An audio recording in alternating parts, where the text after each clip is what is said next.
संध्याकाळचा टाइम सुखाचं जावं, शांतीचं जावं, एंटरटेनिंग जावं, त्यासाठी वेगळं काहीतरी क्लब हाऊस किंवा इतर काहीतरी त्यांचं करण्याचे आमचे संकल्प आहे. मीरा रोड भाईंदरमध्ये आयुष्मान भारत कार्ड हे जास्त हॉस्पिटलमध्ये लागू करण्यासाठी हा आमचा संकल्प आहे. मीरा भाईंदरमध्ये सर मोठ्या प्रमाणात गावठाण आहे, गावठाणमधला हा शहर झाला, परंतु आजही प्रॉपर्टी कार्ड भेटले नाही. म्हणून ते सगळे गाववाले वंचित आहे की आमच्याकडे कुठलीही मालकी नाही, अंग्रेज कालापासून आम्ही राहतो, म्हणून जास्त सर लवकरात लवकर हे प्रॉपर्टी कार्ड त्यांना दिलं सर तर त्यांना दिलासा मिळतील. आणि हा आमचा संकल्प आहे की आम्ही या 5 वर्षामध्ये शासनामार्फत सर्वांना प्रॉपर्टी कार्ड देऊ सर. या मीरा भाईंदरमध्ये सर सामूहिक रिक्षा व्यवस्था आमचा संकल्प आहे की ज्या ठिकाणी शेअरिंग रिक्षा नाही, कारण की महाग पडते, त्या शेअरिंग रिक्षासाठी आम्ही प्रयत्न करू, हा आमचा संकल्प आहे.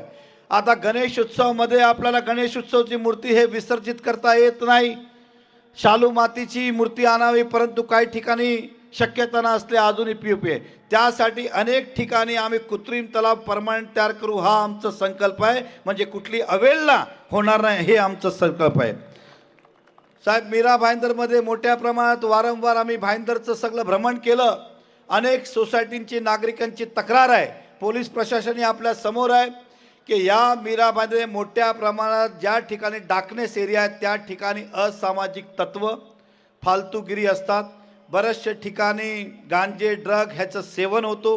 पोलिसांना आम्ही कॉल करतो, पोलीस येईपर्यंत निघून जातात, पोलिसही घडी घडी कंटाळतात, एक्स्ट्रा फोर्स नाही. म्हणून आज आपण जाहीर करा, गृह खाता आपला आहे की या मीरा भाईंदरच्या ह्या कामाला थांबवण्यासाठी, ह्या रोखण्यासाठी आपण टोल फ्री नंबर आणि एक स्पेशल कॉड या पोलीस मार्फत तयार करावा. कुठेही तक्रार आली तर 5 मिनिटांमध्ये ते पोहोचू शकेल आणि अशा प्रकारचं थांबवता येईल. अशा प्रकारचं आज आपण घोषित करा सर. आणि ह्या शहराची गरज सुद्धा आहे सर.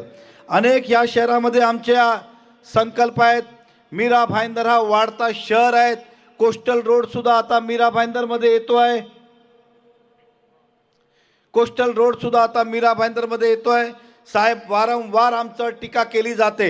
आमची लढत मित्र पक्षांबरोबर आहे. मित्र पक्ष हा लड़त है भाजपा आणि सेना की. लड़ाई है भाजपा और बीजेपी की, बीजेपी और सेना की. लेकिन वो दिखा ऐसे रहे कि नरेंद्र मेहता वर्सेस.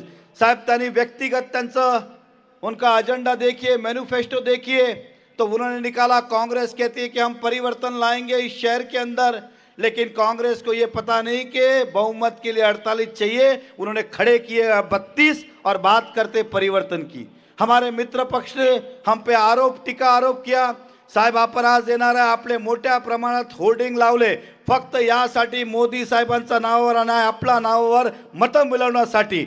इसलिए केवल होर्डिंग लगाए. अगर वाकई में प्यार था तो ज़्यादा दूर मत जाइए. ये जो बाहर गेट लगा है इसके अंदर जब उद्घाटन किया तो हमने कहा था हमारे मुख्यमंत्री जी का फोटो नहीं है, हमारे प्रधानमंत्री जी का फोटो नहीं है. तब केवल आपने अपना फोटो लगाया. इस शहर में आपने 100 उद्घाटन किए, तब हमारे मुख्यमंत्री जी का फोटो आपने नहीं लगाया, तब आपने देश के प्रधानमंत्री जी का फोटो नहीं लगाया. ये संकल्प लेते हम, ये संकल्प लेते कि महापौर बैठने के बाद ये सब रीति रिवाज से उद्घाटन को करेंगे और देश के जो हमारे संवैधानिक पदों पे उन सबका आदर और सम्मान के साथ हम नामकरण करेंगे. हम चोरी छिपे कुछ भी नहीं करेंगे.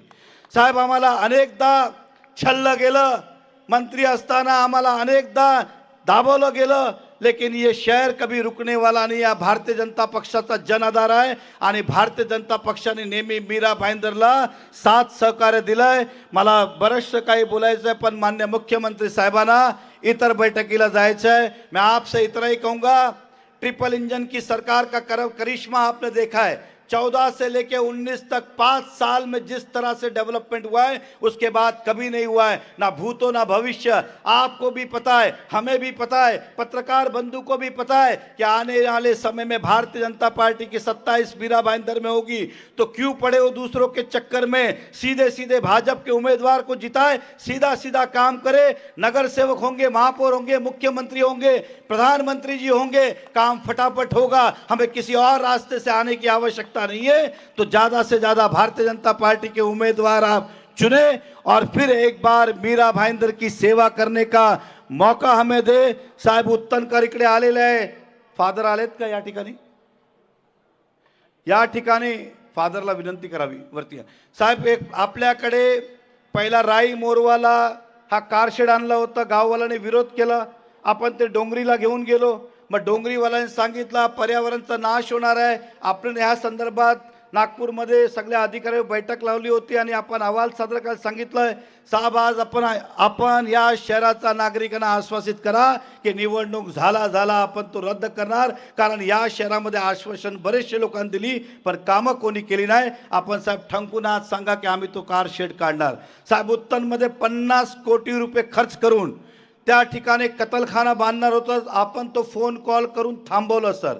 परंतु उत्तनकराची चिंता अशी आहे की पहिलाच आमच्या डोक्यावर घनकचरा प्रकल्प आहे. आता उत्तनकर त्या ठिकाणी मोठ्या प्रमाणात कॅथलिक वस्ती आणि कोली समाज आहेत, त्यांना तो कतलखाना नको आहे.